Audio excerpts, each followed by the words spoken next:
cared for has either died or left me. Do you trust me?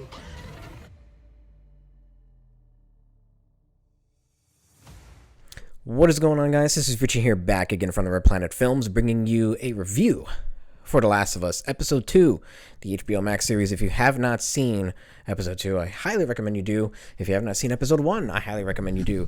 If you're waiting for the whole show to kind of just premiere so you can just binge it, completely understand, but I would highly advise you from staying away from any hashtags or anything of the sort related to The Last of Us. My hands are orange, and that is because I was seasoning some meat earlier, so yeah, don't flame me in the comments for that. Anywho, Episode 2, where do we begin?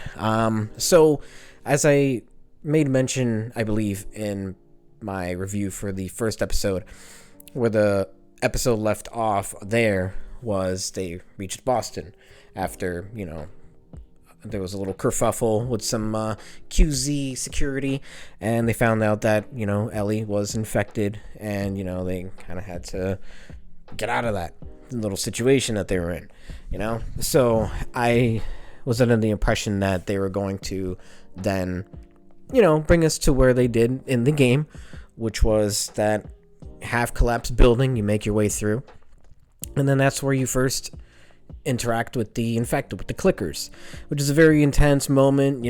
That's where you start learning the whole stealth situation, if you will, in the game. And the series took a bit of a left turn with that, and I can kind of see why. It probably would have been a little bit too demanding as far as like the budget and everything goes. Not to say that the budget for the show we always sneeze. And it's not to say that the budget for this show isn't, pennies or any shillings by anything of that matter. Just look at Game of Thrones or House of Dragon, and, you can see that HBO's got money. But I suppose it would have been a little bit too challenging, maybe perhaps with the effects department, things of that nature, stunt coordinators, stunt team, who knows, having to film a sequence like that in a dilapidated building, if you will. So instead they set it in the museum in Boston. That was where we first interact with the clickers, and I actually thought it was a very intense scene, if you will. I was hanging on the edge of my seat. It was very well done, very well shot. The makeup for the clickers looked very good. There were some practical shots, and then one of them in particular was fully CG. And I would have to imagine that might do with the way in which like the clickers sort of like move and everything like that. They're very like janky and sort of animated, so you kind of can't really. I mean, you could choreograph it. I'll give it a pass because the infected do have particular movements in which maybe, they just can't replicate practically. But it didn't take me out by any means whatsoever. I thought it was fine. I thought it looked good. Speaking of look good, I thought a lot of the environment scenes, which shows Boston just taken over by moss and just age and destruction from when they bombed the city. I thought it looked really good. You can tell that they were on, sets, where the green screens were and everything like that. But again, it didn't take away from anything. It didn't, immersion wasn't broke, for lack of a better term. And to kind of rewind a little bit, the episode opened up again with just a little bit more backstory as to the cordyceps infection, things of that nature. It took us to Indonesia. There was, I guess, a world-renowned scientist who studied in this particular field of cordyceps. They explain how the infected are connected more. If you step on one of these vines, they might be able to hear it from like a mile or two away, possibly even further, and then they know where you are. So I thought that was interesting. If I recall correctly, and I'm pretty sure I'm like 100% correct on this, that was not a thing in the game. It gives some necessary exposition, I suppose, if you will, as to how the infected just happen to know where people are. I guess they know where to congregate due to the fact that people are constantly trying to find these QZ zones or scout for supplies. So being that these are highly sought after places, perhaps the infected just linger there. I like a lot of the subtle additions that they're adding. This one not so subtle in the fact that You know, it tells you what happened. This was a pretty good episode. I do consider the first episode the best so far. Again, we're only 2 episodes in. I believe we have 8 more. I believe there's 10. I guess weaker in comparison to episode 1, but still good.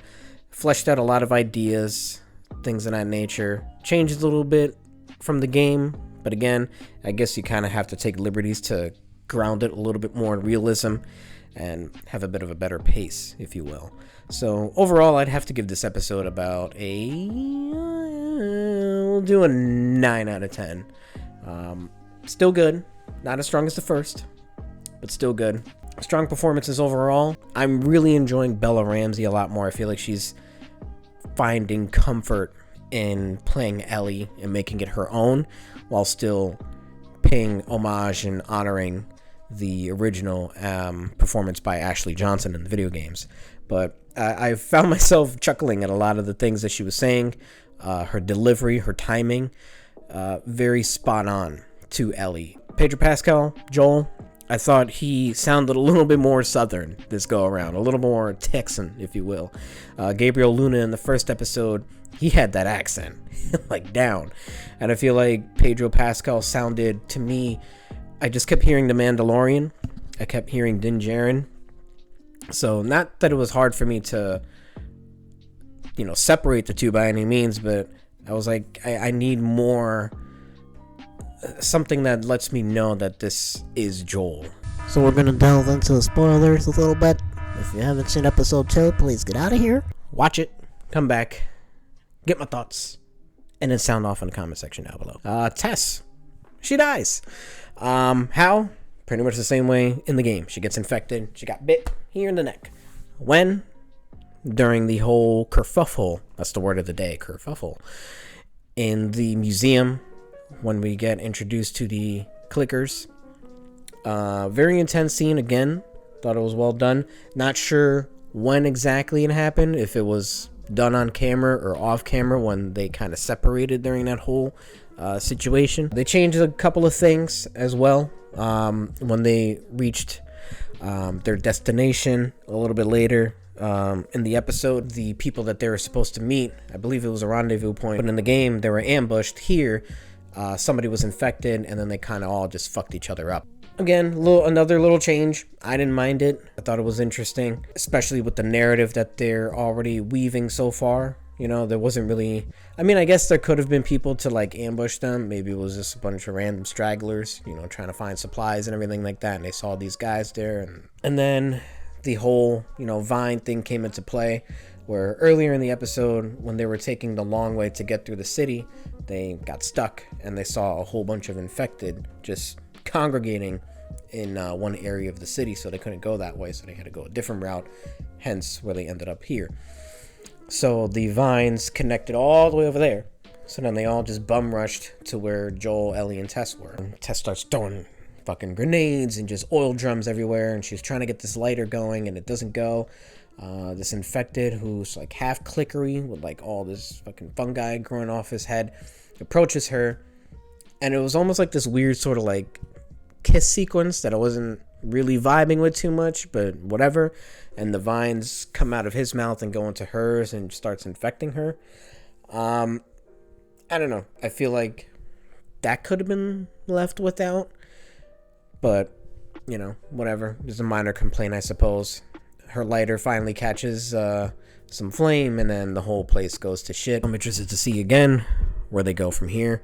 I'm not gonna make any predictions because my predictions in the review for episode 1 weren't correct, so I'm just gonna kind of leave things to the writers and kind of go from there, if you will.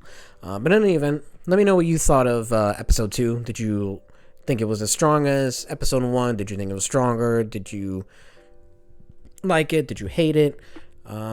Did you enjoy the changes? Did you enjoy more of the mythos of the cordyceps, the origination, if you will? Any and everything, sound off in the comment section down below. Make sure to hit that like button, that thumbs up, subscribe if you're new, turn on notifications so you never miss an upload.